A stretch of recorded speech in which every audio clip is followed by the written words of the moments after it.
Buenos días, profe. Creo que ya estamos todos, entonces vamos a comenzar. El día de hoy vamos a iniciar ahora sí formalmente con los temas del programa y vamos a comenzar con historia de la calidad. Va a ser un repaso muy breve acerca de algunos conceptos históricos, no vamos a profundizar mucho, pero bueno, nos queda como cultura general conocer un poquito de cómo surgieron todos los temas de calidad desde la antigüedad. Voy a compartir todo mi escritorio porque luego no se ve bien la pantalla y me confirma cuando lo puedan ver.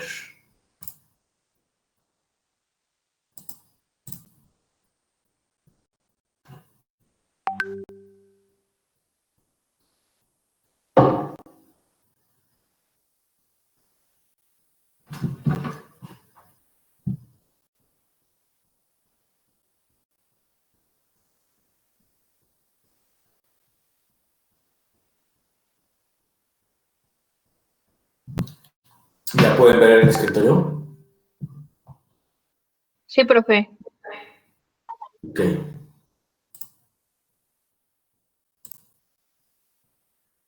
¿Y la presentación? Sí, ya se ve. Ok, bueno. Entonces vamos a platicar un poquito de historia de calidad antes de que entremos a todos los demás conceptos que vamos a estar utilizando durante la clase y las herramientas y demás.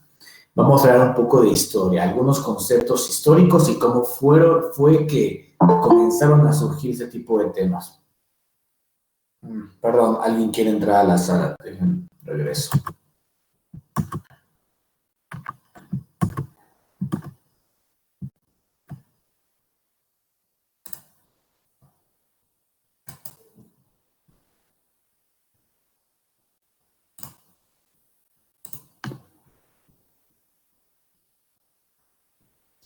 ¿Pueden ver la presentación? Sí, profe. Sí, profe.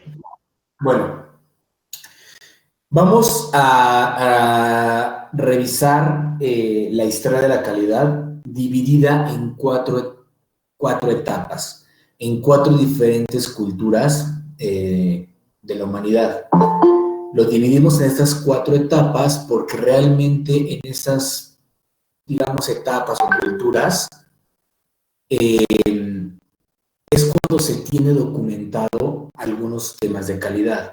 No se sabe exactamente cuándo surgieron los temas de calidad, sin embargo, sí se ha visto y se tiene documentado en algunas culturas antiguas conceptos que hoy en día, obviamente, los llamamos de diferentes formas, son más sofisticados, pero que en esos momentos, en esas culturas antiguas, eran funcionales, ya se utilizaban. No se les llamaba de igual forma que hoy en día, pero digamos que eran los primeros indicios de esos temas de calidad. Entonces, vamos a dividir la historia de la calidad o lo que vamos a revisar. No es que así esté dividida como tal, pero la vamos a dividir así para que la revisemos nosotros en cuatro etapas principales. En las culturas antiguas como China, Grecia y Roma, porque son las culturas donde se tienen más documentos que hablan de temas de calidad. Como segunda etapa, vamos a ver lo que ocurrió en Europa Occidental, sobre todo en Alemania e Inglaterra. Después vamos a revisar el siglo XX, Japón y los Estados Unidos como referentes de la calidad. Y finalmente, las tendencias que tenemos en el siglo XXI. Entonces, de esta manera vamos a dividir la forma en que vamos a revisar un poco de la historia de la calidad en esas cuatro etapas. Entonces, en la primera etapa, tres culturas que vamos a ver: China, Grecia y Roma. Vamos a platicar un poquito de las cosas más destacadas de cada cultura que tienen que ver con temas de calidad y que hoy en día pues todavía los utilizamos, para que entendamos un poquito de dónde salieron, cómo surgieron. Bueno, en el caso de China, en la dinastía Xia del siglo XXI antes de Cristo, hasta la dinastía Qing, el sistema político de China era muy autocrático, es decir, pues todo lo controlaba una sola persona, un solo sector, que en este caso pues eran los emperadores. Entonces, todo lo que tenía que ver con educación, con milicia, con economía y por supuesto, pues obviamente con temas de calidad en la economía, pues eran establecidos por el emperador. De hecho, cuando el emperador quería algo, él pedía que se fabricaran las cosas de acuerdo a como él las quería. Si las cosas no se fabricaban, no se construían como él quería, entonces pues él castigaba a las personas que no cumplían con esto. Obviamente el emperador no podía andar por toda China revisando que se fabricara o construyera lo que él quería o como a él le gustaba. Entonces lo que hacía era establecer decretos y leyes y utilizaba a un personaje para revisar o quien se encargaba de confiscar los productos que no cumplían con las características que el emperador quería. ¿De qué tipo de productos? Pues, por ejemplo, las cerámicas, las porcelanas, las construcciones. No sé si han visto las pagodas, por ejemplo. Son muy características de China y hubo toda una era donde todas las construcciones eran igualitas por decretos del emperador. Entonces, él utilizaba a una persona, o obviamente varias personas, pero la figura era una persona que se encargaba de revisar que todo se construyera o se fabricara de acuerdo a como el emperador quería. Entonces, en este momento es cuando se asume que surgió la figura del inspector, lo que hoy en día conocemos como un inspector de calidad, aquella persona que revisa que los productos cumplan con las especificaciones con las que fueron diseñados. En esos momentos, pues era la persona que se dedicaba a revisar y a confiscar los productos que no cumplieran con las características que el emperador había solicitado. Profesor, perdón, está esperando un compañero de ingresar. A ver, permítanme mostrar la presentación. Oigan, por eso nos lleguen tarde, por eso les doy como 6, 7 minutos para que ingresemos y nos están interrumpiendo.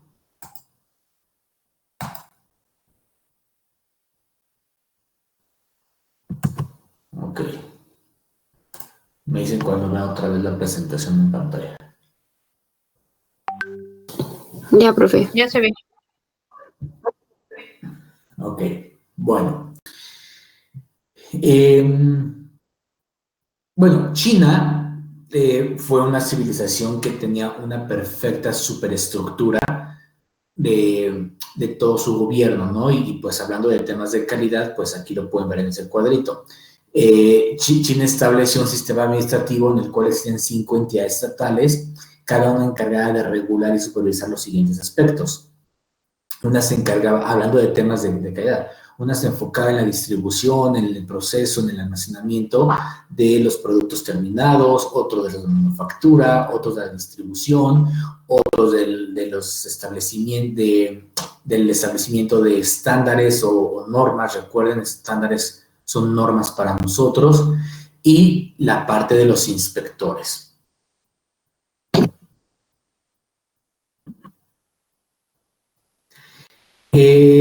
Entonces, les decía, China comenzó con toda esa parte de la figura del inspector, y además China también comenzó con algunas estandarizaciones en cuanto a mediciones.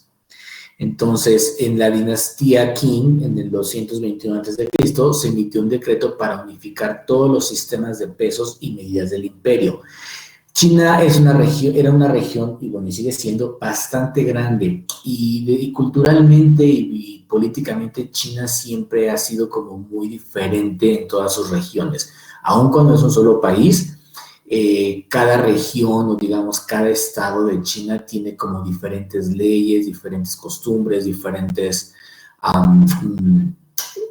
formas de medición, es muy diferente cada región de China. De hecho, no sé si han podido leer un poquito acerca de la cultura de China o del tema administrativo del gobierno. Lo que en una región es legal, en otra no es legal. Tienen, por ejemplo, su Secretaría de Salud. Cada región de China tiene su propia Secretaría de Salud. Es bastante extraño China. En ese sentido, es como muy separado, muy dividida. Entonces, pero bueno, durante la dinastía de Qin se emitió un decreto para unificar pesos y medidas. Entonces, en el año 1100 a.C., se publicó un documento que establecía las reglas y especificaciones para la arquitectura, sobre todo para los edificios públicos y religiosos. Es lo que les decía hace rato, ¿no? El emperador dijo, yo quiero que todas las construcciones de templos religiosos o de edificios de gobierno tengan ciertas características, sean de tal forma, construidos de tal forma. Entonces, esto se aplicó muchísimo en la construcción de pagodas. No sé si han visto esos tipos de techos chinos que son como unos techitos como de 2 aguas que terminan como con unas orillitas como garigoleadas, no sé si las ubican, la mayoría son como de color rojos o colores ocres. Entonces, este tipo de estructuras es muy característica de una estandarización en cuanto a la construcción decretada por el emperador en China durante ese imperio. Y una vez más, ¿no? Existían los inspectores que se encargaban de estar revisando que la construcción en todo el territorio de China tuvieran esas características que el emperador había decretado. Entonces, en estos momentos, en esta civilización de China, es donde principalmente lo que surge es la figura del inspector. No se tiene como tal un nombre o un concepto específico de esta figura, se le atribuye el nombre de inspector, ¿no? Digo, porque todo lo que se ha observado en documentación ha sido traducido al inglés y pues lo han puesto como inspector, pero no se sabe exactamente cuál era el nombre de esta figura que le daban en China en esos momentos, pero su función era tal cual la de un inspector. Básicamente en China eso es lo más relevante que tenemos en cuanto a historia. Digo, hay muchísima más, pero solamente lo que nos interesa conocer es esto, que pues en China surge la figura del inspector. ¿Y por qué nos interesa? Pues porque hoy en día los inspectores siguen fungiendo, siguen estando presentes y siguen haciendo las mismas labores. Revisar que los productos, materias primas, productos intermedios, PT, producto terminado, cumplan con las características y especificaciones con las que fueron diseñados. Entonces, hoy en día la figura del inspector pues sigue funcionando. Después damos un pequeño salto, bueno, un salto bastante grande, hacia la cultura de Grecia. En Grecia también tenemos documentados algunos hechos históricos referentes a la calidad. En Grecia lo interesante que se puede observar en su historia es que existía un sistema legal bastante eficiente. Y dentro de ese sistema legal se elaboraban contratos entre responsables, digamos, de un templo y los arquitectos de los templos, donde se establecían garantías, responsabilidades, derechos y castigos. Aquí empieza a existir una relación cliente-proveedor, no como en China, ¿no? Donde en China únicamente lo que es el emperador y punto, ya, no hay más. Acá no, en Grecia empezó a existir esta relación cliente-proveedor que se basaba en una adecuada planeación con estándares especificados por ambas partes. Aquí había negociación de yo arquitecto te voy a construir un templo, tú me vas a pagar por la construcción del templo, pero como lo quieres, bueno, yo te lo construyo de tal forma que te guste, qué garantía me vas a ofrecer tú como arquitecto de que el templo va a estar bien, bueno, cuáles van a ser mis derechos como cliente, los tuyos como proveedor. Entonces, aquí empieza a forjarse o es donde se cree, porque se tiene la documentación, que comienza toda esta relación entre un cliente y un proveedor, que básicamente hoy en día es lo que mueve la economía mundial, la relación cliente-proveedor. Entonces, en Grecia, antes de empezar una obra, el arquitecto, pues, quien era el responsable, por supuesto, de la obra, mostraba a los dueños o los encargados de un santuario los modelos que iba a utilizar, el tipo de columnas que iba a usar, todo lo que necesitaba el cliente para tener esa retroalimentación y poder hacer una planeación adecuada de la construcción que van a realizar. Les digo, esto sobre todo se utilizaba mucho en la arquitectura. Existe un documento del año 449 a.C. donde se detalla la descripción que el arquitecto Calícrates presentó para la construcción de un templo consagrado a la diosa Atenea Nike. ¿Ubican cuál es este edificio? Es muy famoso, ¿no? Ahí está la fotografía, pero existe ese contrato que les digo entre cliente y proveedor de la construcción de este templo dedicado a la diosa Atenea Nike, que es el Partenón. El Partenón, pues, si lo han visto en fotografías o no sé si han tenido la oportunidad de conocerlo en vivo, es sumamente viejo, ya está súper reconstruido y muy deteriorado, pero todavía existe, se tiene el contrato de cuando se construyó el Partenón, cuando el arquitecto Calícrates presentó su propuesta, digamos, como proveedor a los clientes que pidieron la construcción de este edificio. Entonces, en Grecia lo interesante que podemos ver es que surge este tipo de relación, cliente-proveedor.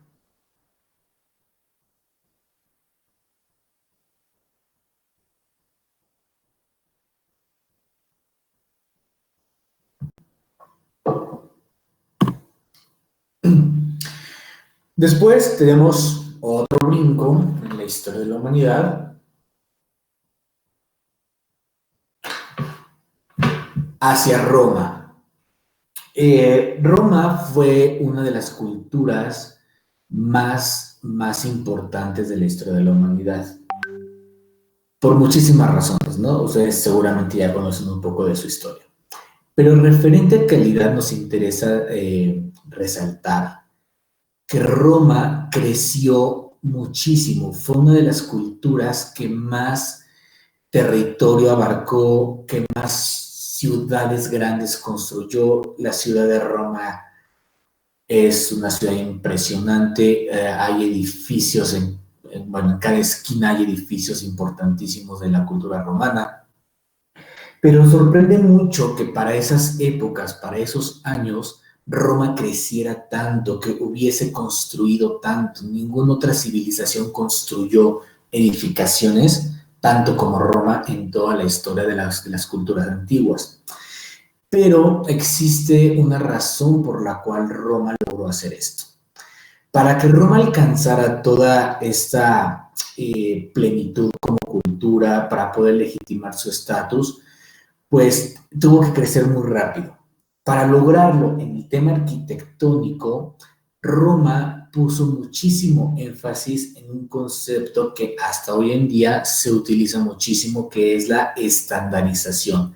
Y aquí vamos a hacer una diferencia entre el estándar que les he mencionado, que para nosotros estándar es una norma. La estandarización de la que hablo en este momento es cuando utilizamos un mismo producto, no, un mismo material para varios fines o una misma pieza para diferentes productos. Por ejemplo, cuando decimos, es que esto es un tamaño estándar, o este es el color estándar, o este es el material estándar. Es decir, que lo podemos utilizar para muchas cosas diferentes y eso nos ayuda a ser más eficientes. Por ejemplo, ¿en qué vemos muchísimo la estandarización? En las bebidas envasadas, los refrescos. Si se han dado cuenta, por ejemplo, lo de Coca-Cola Company utiliza muchísima estandarización de sus envases. Tal vez serán 2 o 3 envases diferentes que tienen para todo su gama de productos. Lo único que cambian es la etiqueta. Lo demás son exactamente los mismos envases. No sé, por ejemplo, el envase del Sprite, ¿qué más tiene Coca-Cola?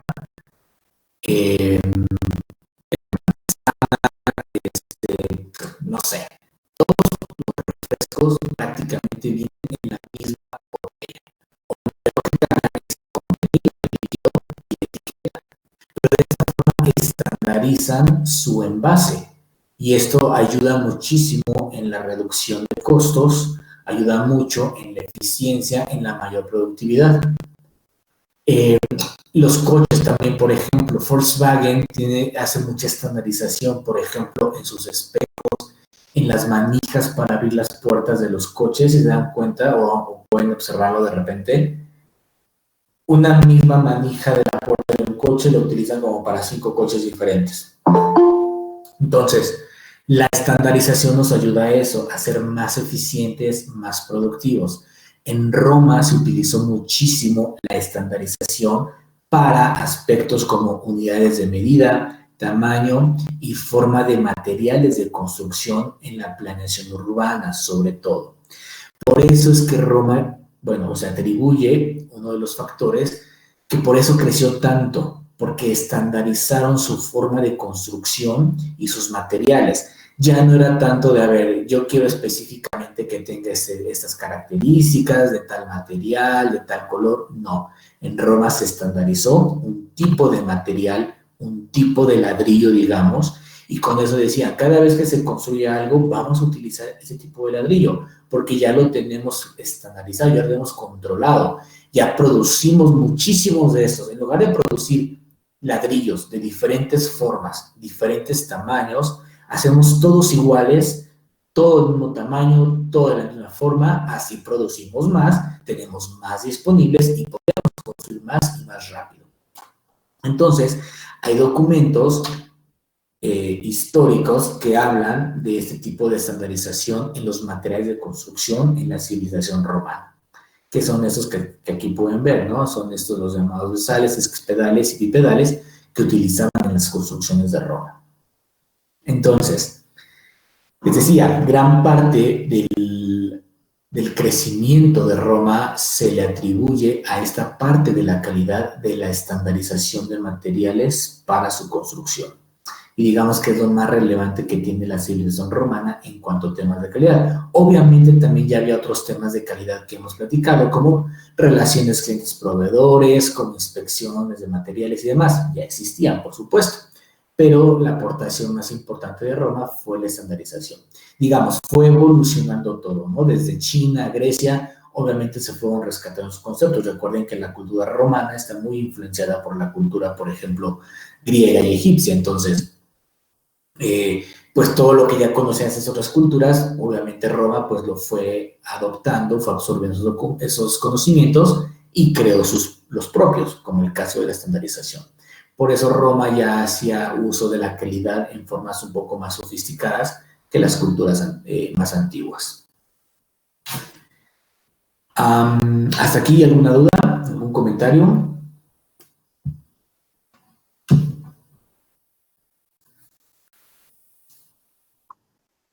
No, profe. Ok. Bueno, entonces, de Roma damos un brinco, perdón, de Roma damos un brinco así muy grandote hacia Europa Occidental, sobre todo a Alemania e Inglaterra. ¿Qué ocurre? Bueno, pues la historia continúa, cae el Imperio Romano, bueno, pasan muchísimas cosas, viene la Edad Oscura, la Edad Media. Durante la Edad Media, la población en Europa vivía principalmente villas, ¿no? En pequeños pueblitos, donde cada pueblito, cada villa se especializaba o sus habitantes se especializaban en alguna actividad en particular.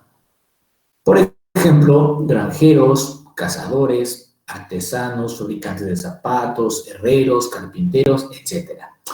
Cada región de Europa o cada una de estas pequeñas villas se especializaban en algo.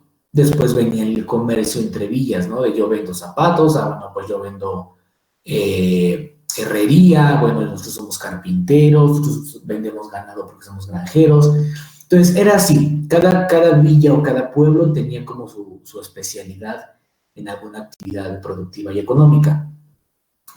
De hecho, esto sigue siendo, ya no obviamente son villas, ya no son pueblitos, pero todavía existe un poco de esa tradición de que en algunas zonas de Europa, de Inglaterra o Alemania, pues son como que las zonas o regiones especializadas en algún producto, ¿no? Por ejemplo, en Francia, ¿no? El vino o los quesos.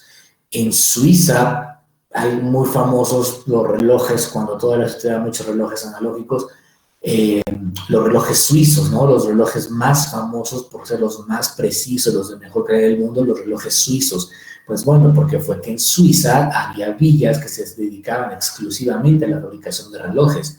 Y pues desde esos tiempos se fue adoptando esa tradición, lo que los convirtió en que hoy en día pues se han reconocido de esta forma, ¿no? Entonces, así es como comenzaron, digamos, estas especializaciones en la fabricación de ciertos productos en algunas regiones de Europa, comenzando con las villas. Entonces, cuando ocurría esto fue durante la Edad Media. Recuerden que es durante la Edad Oscura, durante la Edad que la ciencia, la tecnología, pues no era considerada, todo era poder divino. Entonces estuvo todo muy hermético, todo muy mantenido sin villas. Entonces, bajo este esquema de especializaciones en la fabricación de ciertos materiales o ciertos productos de cada villa, el productor y el consumidor se conocían y cerraban tratos cara a cara. Entonces, la calidad de los productos pues realmente era inspeccionada con los sentidos. Yo, consumidor, veo el producto que me va a vender el fabricante y yo lo evalúo, ¿no? Simplemente si me gusta, si es adecuado para lo que yo necesito, si al tacto, a la vista o a mis sentidos me parece adecuado, pues bueno, yo lo compraré. Esa era la dinámica entre el consumidor y el producto en este tipo de esquemas de fabricantes de regiones específicas o villas, ¿no? Con este tipo de actividades como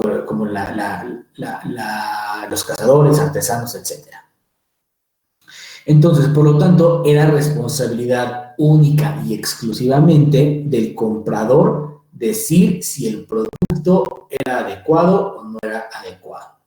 Aquí no había forma de que alguien lo inspeccionara previamente, no había forma de que un tercero le dijera es correcto o no es correcto el producto que se están vendiendo, simplemente era que la persona lo revisara y estuviera de acuerdo antes de pagar. Este tipo de mecanismo de revisión del producto, Juran lo describió después. Porque el fabricante del producto, supongamos que el que hacía zapatos fabricaba su zapato y decía al consumidor, te vendo un zapato. El consumidor pues ya revisaba el zapato, si le gustaba, si de acuerdo a la apreciación de sus sentidos pensaba que era correcto y adecuado, pues entonces ya se lo compraba y hasta ahí, asunto resuelto. Pero realmente el tema de la calidad del producto, de los materiales, únicamente era controlado por el fabricante. El fabricante era el único que decía, bueno, yo lo fabrico y yo reviso si está bien. Yo reviso si la suela está bien cosida, yo reviso si la piel que utilicé está bien tratada, yo reviso todo. Yo fabrico y yo reviso. Y el cliente pues únicamente daba su punto de vista de acuerdo a la apreciación que tenían sus sentidos de ver si el producto era bueno o no era bueno. Este término Juran más tarde lo describió como el feedback loop. Es como no sé, digamos como bucle de retroalimentación en el que casi todos los elementos que componen el control de calidad eran ejecutados por el mismo fabricante. Es decir, el fabricante era juez y parte. Yo fabrico y yo mismo digo si el producto cumple con las especificaciones o características adecuadas para el producto. Hoy en día sabemos perfectamente que eso es totalmente inválido. De hecho, pues nuestra norma oficial 059 muy claramente no lo dice. Los departamentos de fabricación o producción y control de calidad no deben ser interdependientes, deben ser totalmente separados, porque no puede el productor ser el mismo que revise el producto o que revise la calidad, ni viceversa. El que revisa la calidad tampoco puede ser fabricante, porque entonces estamos siendo juez y parte. Obviamente, si yo fabrico, pues yo qué voy a decir acerca del producto, pues me quedó muy bien, está muy padre, está muy bien hechecito. No voy a decir mi producto está mal hecho, lo hice mal, no cumple. Entonces, este tipo de feedback loop únicamente sucedía en esos momentos cuando el fabricante era el mismo que el inspector o el que revisaba los temas de calidad del propio producto. Por lo tanto, bajo este esquema, el artesano, es decir, el fabricante del zapato, por ejemplo, era su propio cliente interno. Hoy sabemos que tenemos dos tipos de clientes, los clientes internos y los clientes externos. ¿Cuáles son los clientes internos? Los clientes internos son aquellas personas que van a utilizar parte del producto dentro de la misma compañía. Por ejemplo, hablando de un producto farmacéutico, si yo soy del departamento de almacén, cuando yo entrego la materia prima o los materiales de mi almacén al departamento de producción para que fabriquen, en ese momento el departamento de producción se convierte en mi cliente interno de almacén, porque yo le estoy entregando un producto, es decir, materia prima o materiales, que deben cumplir con ciertas características y especificaciones para que pueda ser utilizado en el departamento de producción. Si yo le entrego material que no es apto o que no tiene los requisitos de calidad necesarios, estoy incumpliendo. Para mi cliente interno, entonces, nosotros dentro de la organización podemos tener muchos clientes internos y esos clientes internos van siendo las personas o los departamentos que utilizan parte del producto o productos o materias primas dentro de la propia organización. En ese momento, alguien se vuelve el proveedor y alguien el cliente, pero siguen siendo internos porque pertenecen a la misma organización. Los clientes externos son todas las personas, entidades o quien sea que va a utilizar o va a recibir mi producto, pero que están fuera de mi organización. Si yo soy una empresa farmacéutica, un cliente externo puede ser el sector salud al que le vendo, o puede ser un distribuidor de medicamentos al que le vendo, o puede ser el consumidor final el que va a utilizar el producto. Pero es externo porque estoy afuera de la organización. ¿Queda clara esa diferencia entre los clientes internos y los clientes externos? Sí, profe. Profe, ¿dejaría entrar a una de mis compañeras, por favor? No, porque ya me tengo que, o sea, ya son las 10:10 y tengo que salirme otra vez de la presentación. No, ya es muy tarde. Ya no puedo estar interrumpiendo tanto la sesión. Entonces, esto del feedback loop es lo que ocurría en la fabricación de productos en este esquema de pueblitos o vías que se especializaban en alguna actividad económica. Entonces, pero bajo este feedback loop que les comentaba, el artesano pues era su propio cliente interno, ¿no? Por ejemplo, para elaborar un producto se requerían 30 pasos y algún defecto en el paso 11 afectar el paso 24, el mismo artesano debía descubrirlo y solucionarlo. No había alguien más que le ayudara. Él tenía que hacerlo y él mismo era, les digo, lo que hoy no se puede, ser juez y parte en la fabricación del producto. Y esto ocurría así era generalmente en todo ese tipo de villas de Europa Occidental. Con el tiempo, los artesanos empezaron a agruparse en gremios. Es decir, bueno, yo era fabricante de zapatos, a lo mejor un vecino también fabricaba zapatos, o una persona de otra villa, pero de la misma región, también fabricaba zapatos. Entonces, todos los artesanos se fueron agrupando en estos gremios, los cuales solamente permitían a sus agremiados dedicarse a sus respectivos oficios. Es decir, empezaron a crear, pues como tal, gremios, grupos de personas que se dedicaban solamente a una actividad.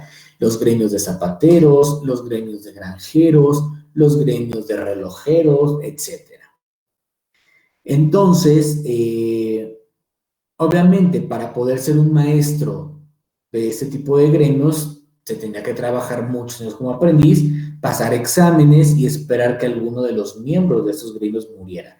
Eran muy exclusivos estos gremios. Por eso les digo, de aquí es donde surgió o donde nació toda esta reputación que tienen muchas regiones de Europa en cuanto a la fabricación de un producto, ¿no? En Francia, por ejemplo, ¿no? Los vinos o los quesos surgieron así, de pequeños poblados, pequeñas villas que eran artesanos, empezaron a unirse en gremios, los gremios muy exclusivos, se dedicaban exclusivamente a esas actividades económicas y por eso hoy en día pues todavía siguen vigentes esos legados de que son las regiones con los mejores quesos, o las regiones con los mejores vinos, o las regiones de los mejores relojes. Así es como surgieron. Pero lo interesante de esto es que los gremios comenzaron a establecer ciertas reglas, donde no permitían que sus productos tuvieran mala calidad. Decían, si ya estamos siendo reconocidos porque fabricamos muy buenos zapatos, porque fabricamos muy buenos quesos, pues no vamos a permitir entonces que ninguno de los agremiados comience a fabricar productos de menor calidad, sobre todo por una competencia desleal, por dar más barato el producto, para vender más, etc. Si ocurría esto, pues bueno, podían caer en el castigo de la expulsión del gremio, ¿no? Y en esos momentos, pues los gremios eran muy valorados. Entonces, esto les digo que es lo que ayudó a que todas estas regiones pudieran consolidarse como regiones especializadas en la fabricación de alguno de esos productos. Eso ocurrió así, se mantuvo durante muchos años, les digo, sobre todo durante toda la Edad Media, pero ocurrió que cada vez pues la población fue incrementándose, la demanda de los productos empezó a ser mayor, se incrementó el comercio, entonces los productores y los usuarios comenzaron a dejar de tener ese contacto directo en el que yo me podía acercar a un gremio, a algún artesano, comprarle su producto, revisarlo, ver si me gustaba y poderlo comprar. Esto comenzó a cada vez perderse más porque el comercio empezó a aumentar mucho, comenzó a aumentar muchísimo la demanda. Entonces ya los fabricantes ya no era tan simple que directamente pudieran vender sus productos, sino que comenzaron a venderlos a través de terceros. Pero para que pudieran garantizar que su producto venía o había sido fabricado en la región y en el gremio específico del tipo de producto, se les ponía un sello que identificaba al productor, al gremio o a la ciudad. Y también aquí es donde empieza a hablarse un poquito de, no como tal lo que hoy conocemos como denominación de origen, pero sí comienza a ser ese tipo de situaciones donde si el producto no viene de tal ciudad, con el sello de tal gremio, entonces no te aseguramos que ese producto realmente es de los buenos o es de los de la calidad que tú necesitas o de la que estás acostumbrado a comprar. Para garantizar eso, los productos, les digo, eran sellados con un sello de productor, del gremio o de la ciudad donde era fabricado. Entonces, un reloj fabricado en Suiza tendría que tener todos estos sellos del productor, del fabricante, del gremio o de la ciudad, y así ya te asegurabas que lo que estabas comprándole a un tercero era un producto fabricado por un agremiado especializado en esos productos. Digamos que ese fue como la antesala a la fabricación en masa, a la fabricación en serie. Profe, Sí. entonces, ¿se puede decir que los gremios fueron también como que los antecesores para la impulsión de la clase, bueno, de la burguesía? Claro, de hecho, aquí pueden ver, por ejemplo, esta fotografía justamente. Esta es una fotografía de Rembrandt, donde en Ámsterdam verificaban las telas. Entonces, estos artesanos, digamos, comenzaron a ser, no podríamos asegurar que son la fuente de las grandes industrias hoy en día, o de las familias, pero sí, algunos de ellos sí.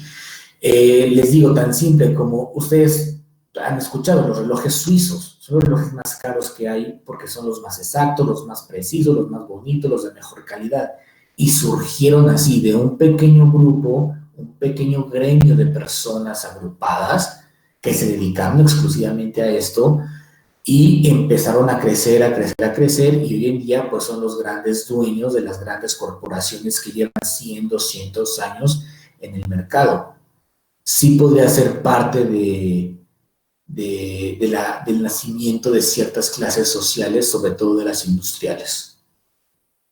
Bueno, otra pregunta, por ejemplo, en cuestión cuando uno de los asociados era expulsado, o sea, en este caso, por dar tal vez una mala calidad de los productos o dar pues sí, bajar la calidad de los productos que se fabricaban, este gremio también tenía la posibilidad de establecer otros estándares de calidad establecidos a los que, bueno, del grupo que pertenecía. No sé si entendí mi pregunta. No te entendí bien. O sea, si el gremio decía, ahora el producto debe tener esta otra característica. Ajá, por ejemplo, tal vez fabricaban relojes y uno de ellos, pues, ya no le llegaba la calidad. Sin en cambio, pues, una vez que se hizo independiente, siguió pues, con el mismo oficio, pero, pues, ahora modificó, pues, los ciertos estándares que llevaban y pudo, estandarizarlos, bueno, pudo implementarlos a su conveniencia. Entonces, ¿se podía hacer eso o también, iba en contra? Pero te hablas de los que eran expulsados de los gremios. Ajá, efectivamente. Ah, ok, ya. No sé. Ahí sí, honestamente, no sé qué ocurría con la gente que era expulsada de los gremios. Cuando eran expulsados, lo que sí se ha visto, se vio, se tiene documentado, es que eran como repudiados. O sea, una persona que era expulsada de su gremio ya era como, pues, alguien ya de mala reputación, que era desleal, que ya no pertenecía al grupo de fabricantes de una región y entonces no era bien visto por las personas. Les digo, aquí las personas en Europa comenzaron a acostumbrarse a que los productos de calidad debían de venir de grupos agremiados.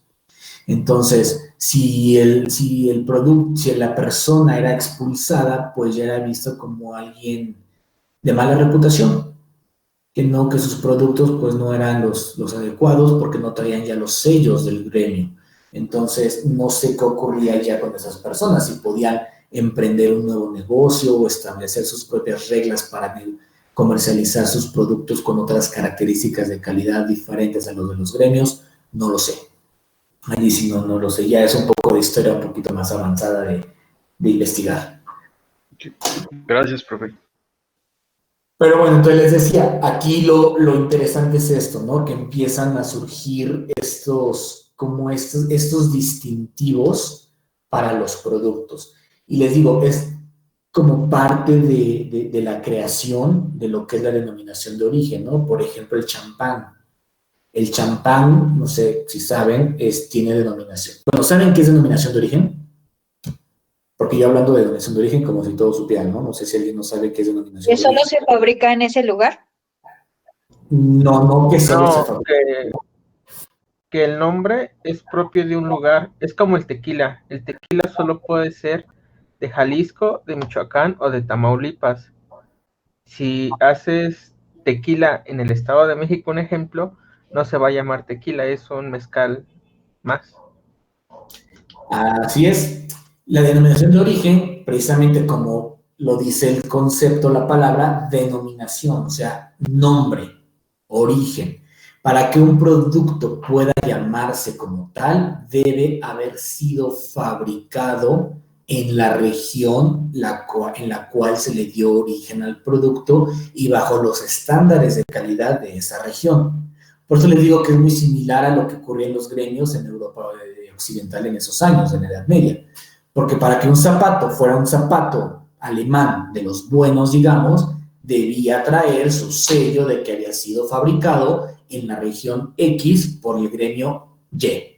Entonces, cuando se decían, sí, es de los zapatos buenos de Alemania. La denominación de origen es algo similar. Para que un tequila, por ejemplo, pueda llamarse tequila, tiene que haber sido fabricado en la región donde se le dio origen y bajo las especificaciones que tienen los gremios o grupos de esa región. Si un producto similar, bueno, no similar, igualito al tequila, es fabricado, pero fuera de la región que tiene la denominación de origen, entonces el producto ya no se puede llamar tequila, aun cuando sea el producto idéntico. Ya no se le puede llamar tequila. Tiene que llamarse licor de tequila o bebida tipo tequila, no sé, pero no tequila. Entonces, eso es denominación de origen. El champán, por ejemplo, el champán es un simple vino espumoso, como cualquier otro, pero los que son fabricados en la región de Champagne son los que se les conoce como champán únicamente. Si yo fabrico un champán fuera de Champagne, bueno, si yo fabrico un champán fuera de la región de Champagne de Francia, no le puedo llamar champán, le llamaré vino espumoso y un nombre comercial, pero no le puedo decir champán porque no fue fabricado en esa región. Entonces, les digo, esta parte de los gremios en Europa es lo que da como esta antesala a la denominación de origen que hoy en día conocemos.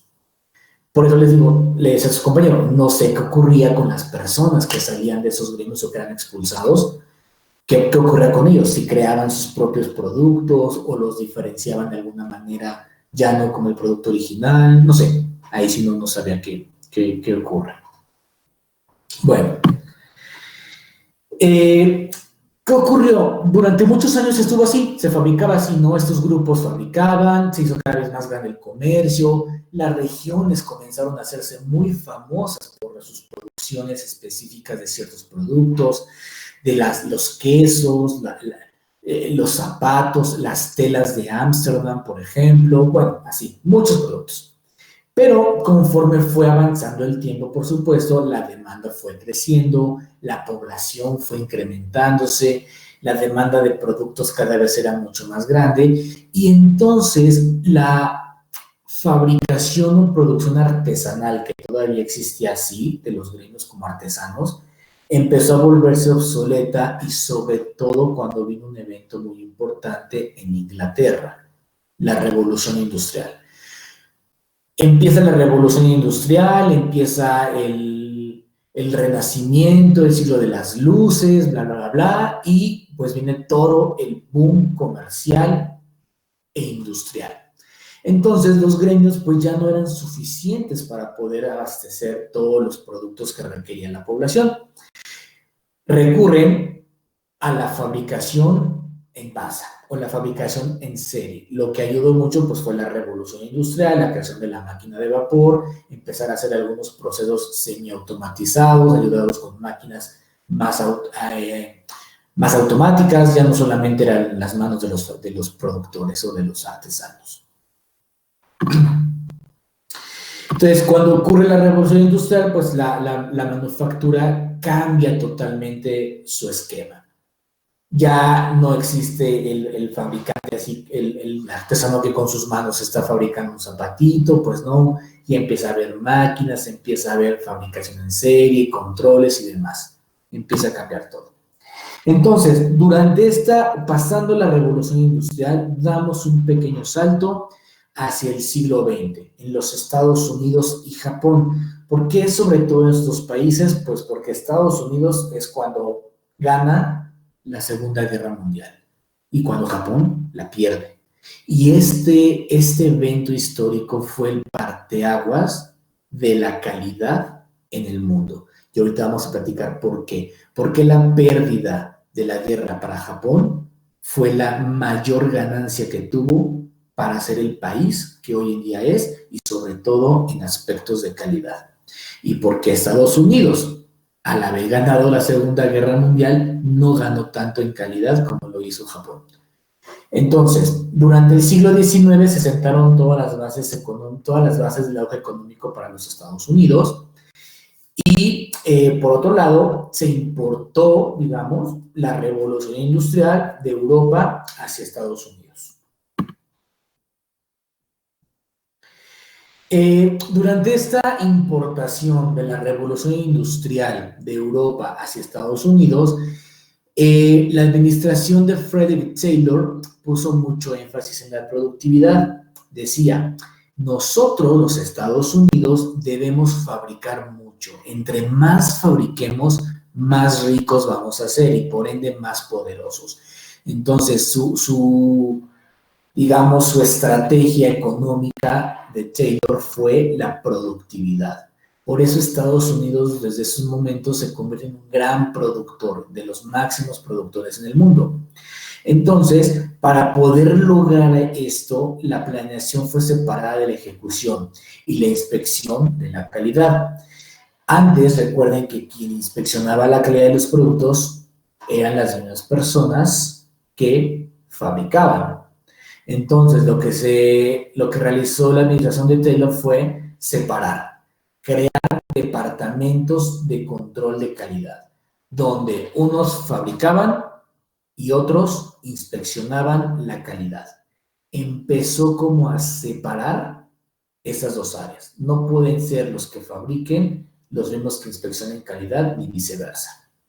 Entonces, en eso es cuando empieza como tal la división y donde se le atribuye que la calidad pues va a ser responsabilidad de los inspectores de control de calidad. Entonces, este nuevo esquema de fabricación, de separación, hizo posible la producción en serie o producción en masa. Y por primera vez en la historia, la población tuvo acceso a una infinidad de bienes de consumo. La productividad se incrementó 1000%, cada vez había más y mejores productos, empezó el consumismo.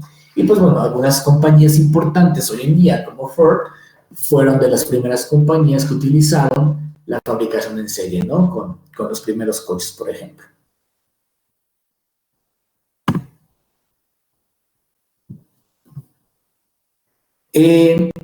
Una corriente un poco diferente a la de Taylor tuvo lugar en la empresa Bell Telephone, donde Walter Shewhart, nombre importantísimo, de memoria por favor, Shewhart, formuló la base científica para el aseguramiento de calidad.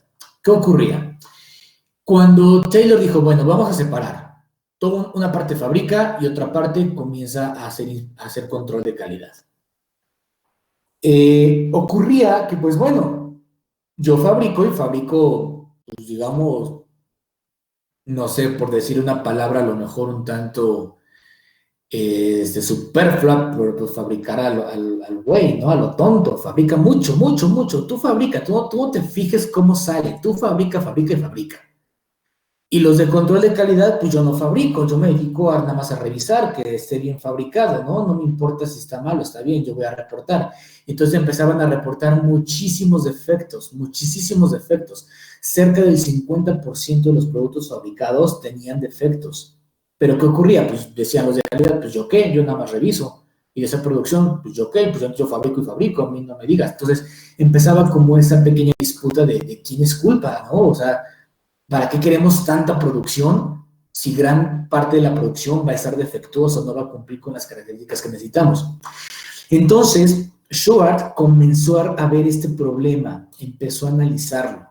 Y entonces él dijo, bueno, vamos a establecer algunos principios.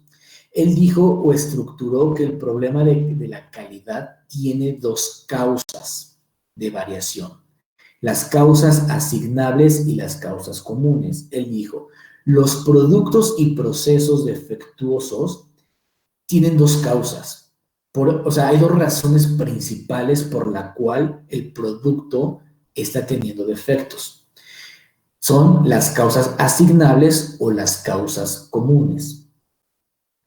Y hizo la propuesta de un gráfico de control estadístico de proceso, donde dijo, vamos a evaluar el proceso de fabricación. De nada nos sirve fabricar muchísimo sin que el departamento de fabricación se responsabilice de su parte de calidad. O sea, la parte de calidad se la han delegado únicamente al control de calidad, pero control de calidad, ¿qué dice? Pues yo reviso y lo que no esté adecuado, lo que esté defectuoso, lo rechazo.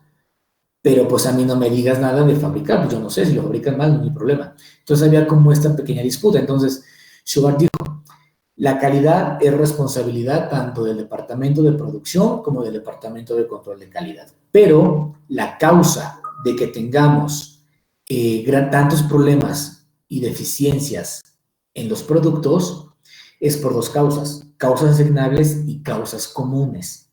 Y vamos entonces a controlar o a hacer mucho énfasis en el control del proceso de fabricación de esos productos. Si logramos controlar el proceso de fabricación, vamos a disminuir muchísimo los errores y las no conformidades en los productos fabricados. A este concepto se le llama control estadístico de proceso. Ese control estadístico de proceso me sirve para evaluar, para monitorear si el proceso me está generando productos confiables, productos conformes, y me ayuda a predecir si el proceso se va a comportar de la misma forma adecuada durante mucho tiempo o si el proceso no se va a comportar de la forma adecuada en el corto tiempo. Eso es un gran reconocimiento que se le tiene a Shubert, que hoy en día ninguna empresa opera sin control estadístico del proceso. Después lo vamos a ver en detalle qué es el control estadístico del proceso, sobre todo cuando veamos la parte de gráficas de control de proceso. No sé, a alguien le tocará este tema para la exposición. Más o menos queda claro lo que hizo Shubert. Dijo, hay dos causas, las asignables y las comunes. Les voy a poner un ejemplo antes de que avancemos. Ya llevan tecnología 1, ¿verdad? Ya han hablado un poquito de la fabricación de tabletas o algo así. Un poquito.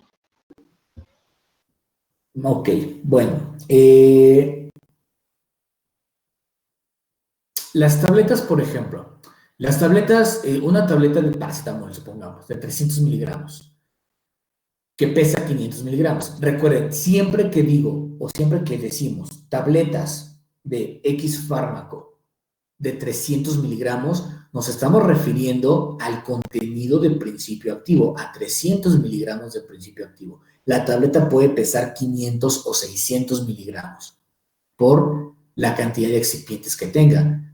Entonces, siempre que digo tabletas de naproxeno 150 miligramos, me estoy refiriendo a la cantidad de principio activo por tableta, no al peso de la tableta. ¿Sale? Quede bien claro eso. O cuando digo tableta de 500 miligramos, tableta de 600 miligramos, cápsula de 500 miligramos, siempre me estoy refiriendo a la cantidad de principio activo. Generalmente la tableta pesa más por los aditivos o excipientes. Entonces, cuando digo una tableta de 300 miligramos de paracetamol que pesa 500 miligramos, si yo fabrico 100,000 tabletas de paracetamol de peso de 500 miligramos, ¿creen que las 100,000 tabletas van a pesar 500.0000 miligramos? ¿Las 100,000? No, va a haber variaciones.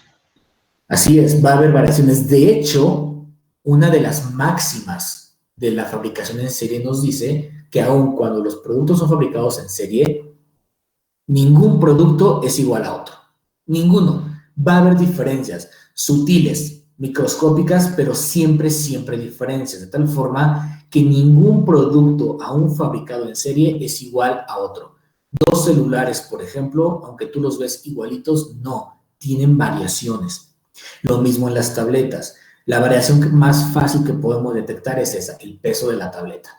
Entonces, yo puedo tener una tableta de 500.002 miligramos y una tableta de 500.001 miligramos. La diferencia es 0.001 miligramos. Prácticamente nada, ¿no? O sea, estamos hablando que ya hasta de picogramos, ¿no? Entonces, esas variaciones van a estar presentes siempre.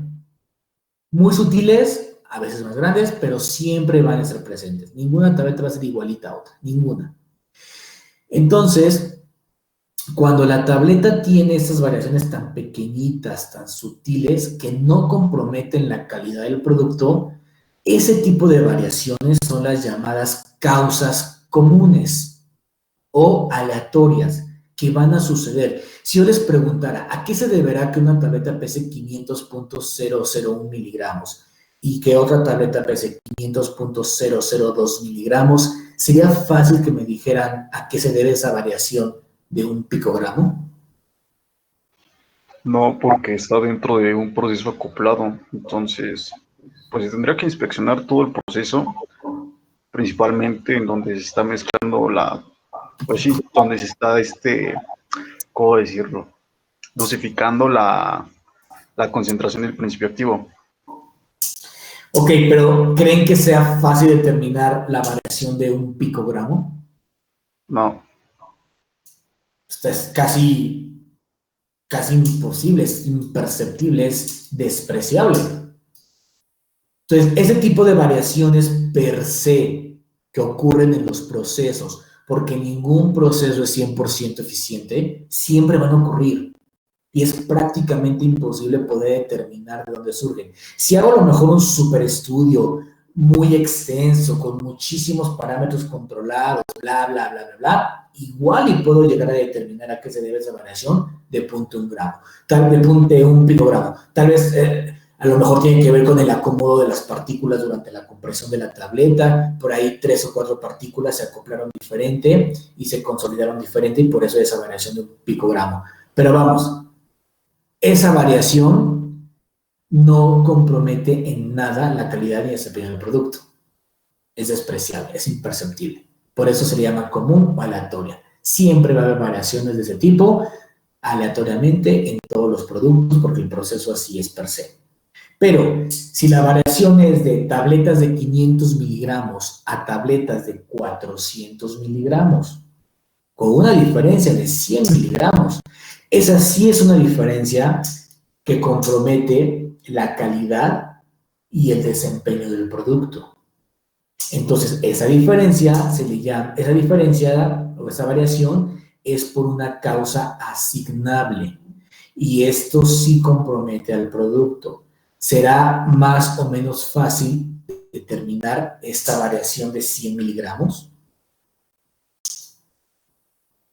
sí, ahí sí. Esta sí, por supuesto que aquí sí debo. Es más, no solamente es viable, sino debo determinar la causa de esa variación, porque esa variación sí me está comprometiendo el producto. Por lo tanto, es una causa asignable de variación. La causa común o aleatoria va a ocurrir siempre y no me importa realmente, porque es pequeñita, muy sutil, no me compromete en nada el producto. Pero las causas que sí me comprometen al producto, porque puedo quedar fuera de especificación de algún parámetro, sí me interesan y debo determinarlas. Y esas son las causas asignables de variación. ¿Cómo detecto causas asignables y causas comunes? A través del control estadístico de proceso. Y eso me va a ayudar a reducir muchísimo los rechazos en el departamento de control de calidad. Esto fue lo que propuso Shewhart con su control estadístico de proceso. ¿Más o menos queda claro? Digo, lo vamos a ver. ¿Cuál era el otro, profe? ¿Cómo? Era causas asignables y ¿cuál era el otro? Ahí está, en la pantalla, causas comunes. Ah, ok. Causas asignables y causas comunes. Las causas asignables también las pueden encontrar como causas atribuibles. Y las causas comunes también las pueden encontrar como causas aleatorias.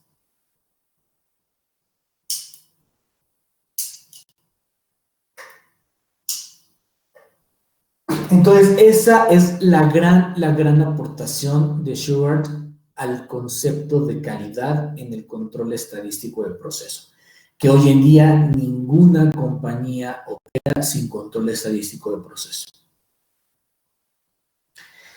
Entonces, ya una vez que Shewhart propuso esto, como siempre, la milicia es la primera la primera entidad que siempre quiere tener la mejor tecnología, los descubrimientos más recientes, que quiere tener los conceptos más nuevos.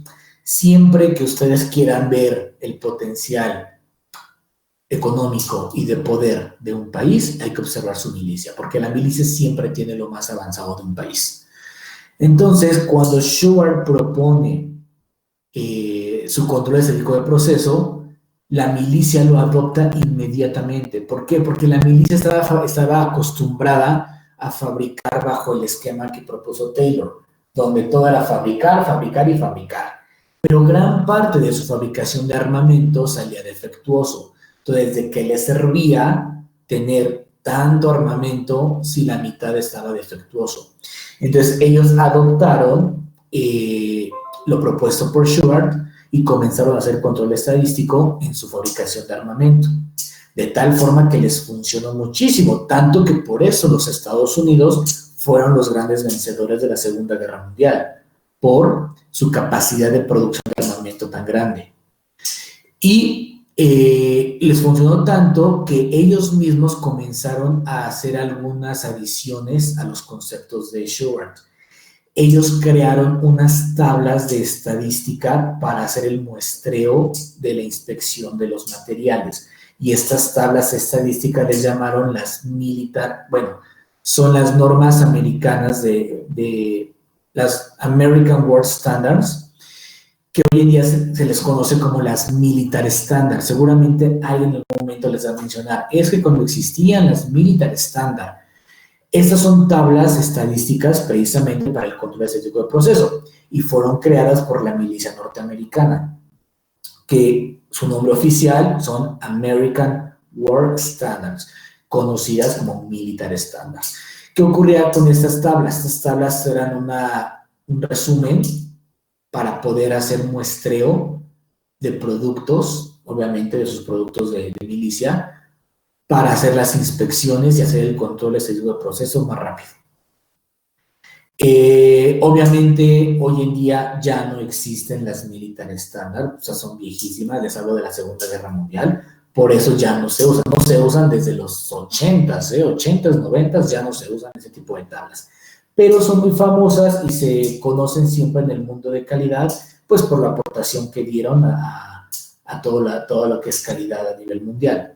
Pero ya no se usan, solamente son de museo. Entonces, pues bueno, Estados Unidos gana la Segunda Guerra Mundial. Ustedes saben, Japón es bombardeado con la bomba atómica. Queda en ruinas Japón. Ganan los aliados y Japón queda devastado únicamente con recursos agrícolas para poder mantenerse.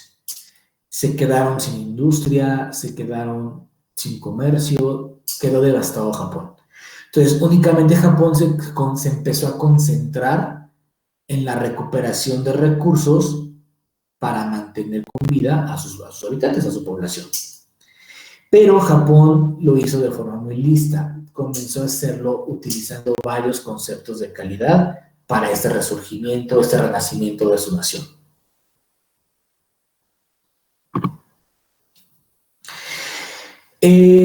Durante todo esto, está pasando de manera simultánea.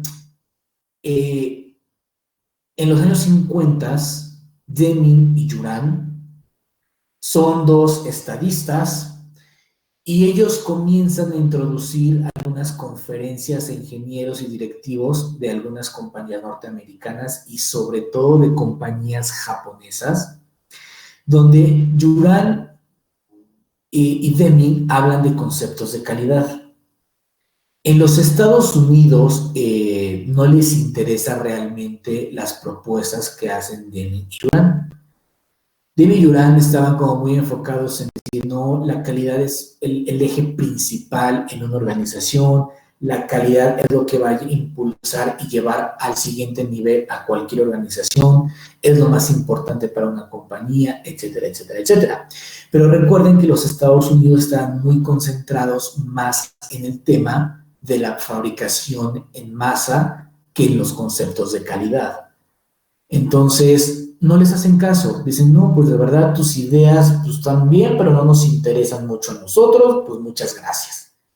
¿Qué es lo que hacen entonces? Yuran y Deming se van a Japón. Japón, durante sus años de reconstrucción, se cierra muchísimo. Se cierra hacia un nacionalismo muy fuerte, en donde no consumen nada del exterior, todo lo que consumen es del interior, todo lo fabricado de manera local, su economía empieza a girar únicamente en función de su economía local, lo que producen ahí es lo que consumen, compran solamente artículos fabricados ahí, es decir, empieza un proteccionismo nacionalista muy, muy fuerte. Sin embargo, pues la presión internacional obliga a Japón a abrir sus fronteras, a decirle, ¿sabes qué? Tú no te puedes aislar, tú debes hacer comercio con el mundo, no puedes encapsularte en tu nacionalismo, etcétera, etcétera. Japón cede a esta presión, abre sus fronteras. Y entonces permite la entrada de estas dos personas, de Deming y Yuran.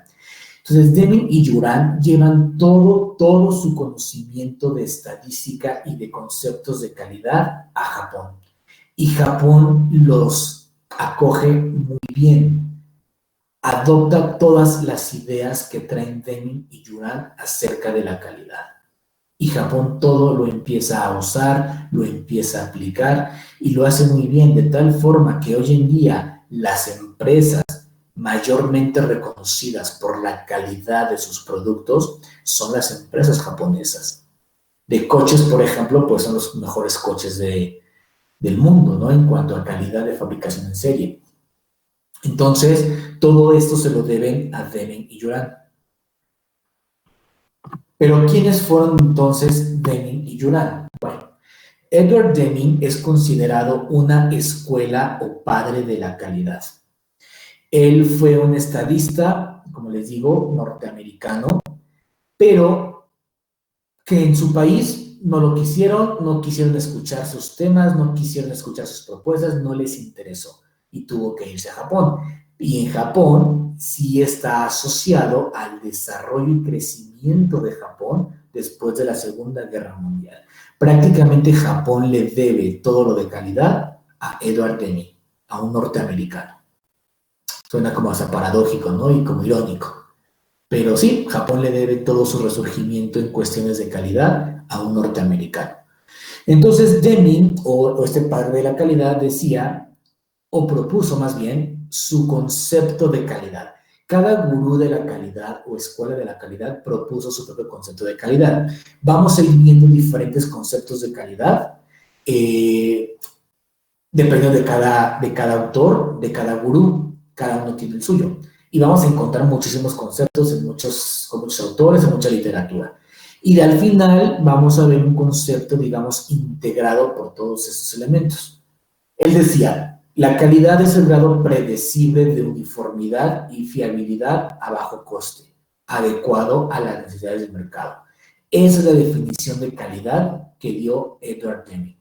Ahora, Edward Deming, además de ser un gurú de la calidad, él, entre sus aportaciones más destacables, fueron la divulgación del ciclo PDCA.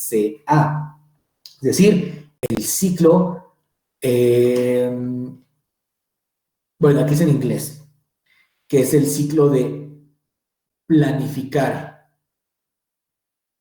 ejecutar, revisar y actuar. Es el ciclo de la mejora continua.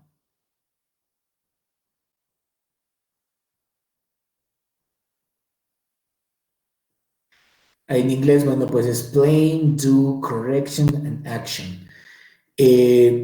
Lo vamos a ver también en español, por supuesto, ¿no? Que es planificar, ejecutar, verificar y actuar. O PVC.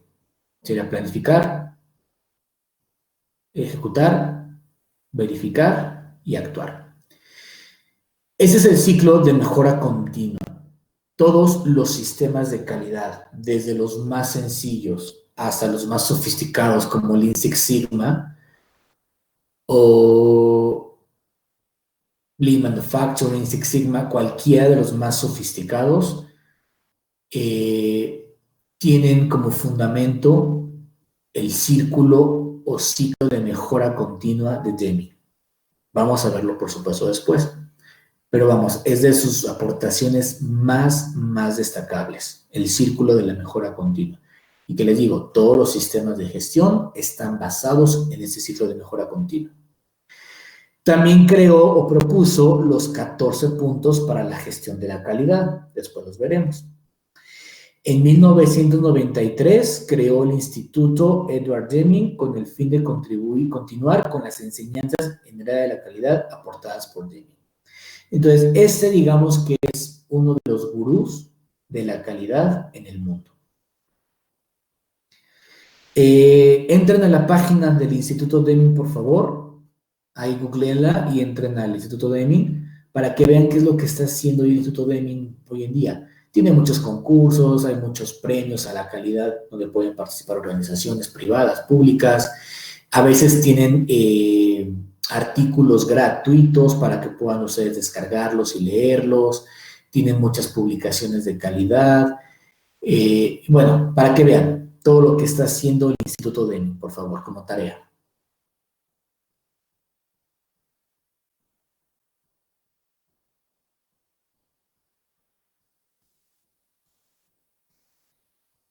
¿Alguna duda hasta acá?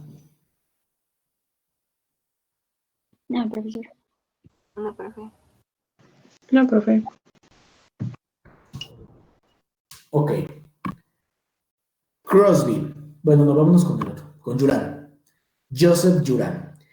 Estos dos, les digo que fueron los dos juntos, se fueron a los Estados Unidos, perdón, a Japón, durante los mismos años. Juran es considerado el padre de la gestión de la calidad moderna, es otro de los gurús de la calidad. Publicó más de 15 libros, más de 200 artículos acerca de la calidad. Una de sus obras principales fue el renombrado llamado Manual del Control de Calidad, publicado en 1951. Entonces, desde el 51 ya se hablaba de los conceptos del Manual de Calidad. Su definición de calidad: la calidad se define como el grado de adecuación al uso. Esta es su definición de calidad, que se parece un poquito, ¿no?, a la que platicamos la vez pasada nosotros, cuando decíamos que pues la calidad está influenciada por la necesidad que tenemos que satisfacer, y si el producto no satisface la necesidad. Bueno, pues él más o menos decía lo mismo. Para él la calidad se define como el grado de adecuación al uso. Él publicó la trilogía de la calidad, que es planificación de la calidad, control de calidad y mejora de la calidad. En el 79 se creó el Instituto Juran con el objetivo de crear nuevos métodos y herramientas para la calidad. Lo mismo, entran por favor a la página del Instituto Juran para que vean qué es lo que está haciendo hoy en día el instituto en cuestiones de calidad. Entonces, entre Juran y Deming fueron los que, digamos, ayudaron o levantaron a Japón desde el suelo hasta el cielo en los conceptos de calidad, y que fue lo que ayudó muchísimo a levantar la industria japonesa después de la Segunda Guerra Mundial. Entonces, por favor, entran también a la página de Juran, del Instituto Juran. Y un tercer gurú de la calidad, Crosby. Crosby es un tercer gurú de la calidad, y él no trabajó en Japón, él trabajó únicamente en los Estados Unidos. Pero vamos, es contemporáneo de Juran y de Deming, pero él se quedó en los Estados Unidos, pero él se quedó sobre todo en años un poquito posteriores a los de Juran, con compañías privadas para hablar de problemas de calidad dentro de estas compañías.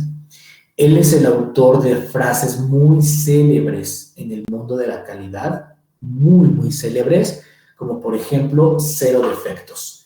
Él decía, la calidad es 0 defectos. Es una frase, digamos que hasta trillada por los que nos dedicamos a la calidad, pero pues es muy cierta, ¿no? 0 defectos y hacerlo bien a la primera vez. Otra de las frases célebres de Crosby, hacerlo bien desde la primera vez. O el just in time, justo a tiempo. Entonces, Crosby es un gran personaje porque él se dedicó a ayudar muchísimo a las compañías americanas en sus temas de calidad de manera interna. Si tienen la oportunidad, por favor, compren un libro o búsquenlo en la red, un libro que se llama Calidad sin lágrimas, de Philip Crosby. Y es un libro pequeñito, pero muy ilustrativo, muy didáctico, porque no es un libro de texto que te habla de los conceptos de calidad y no.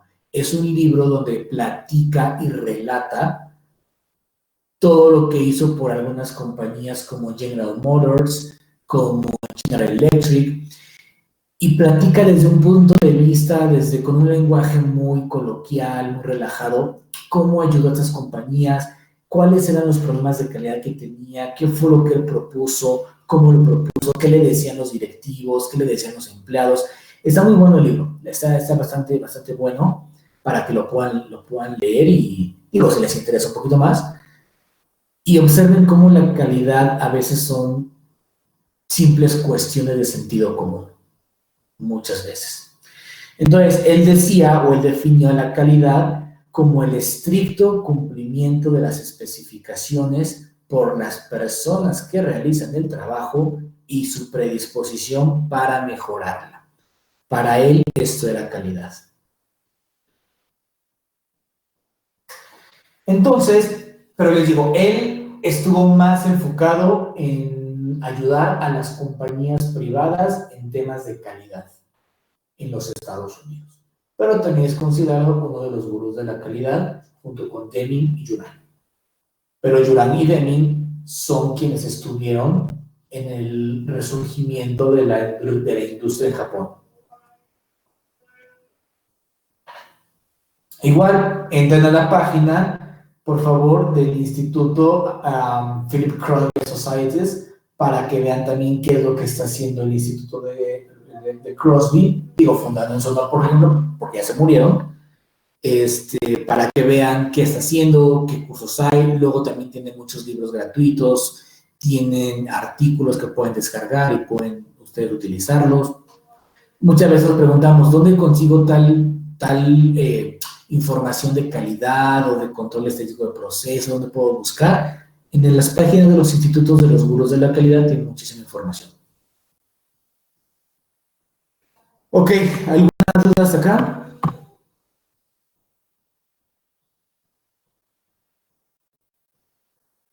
No, profe, todo. Ya tienen 3 tareas. Van a visitar los 3 sitios web de Juran, Deming y Crosby. Sí, profe. Ok, bueno, todavía nos falta un poquito, pero continuamos la siguiente sesión. Ok, gracias. Gracias, profe. Hasta luego. Gracias, profesor.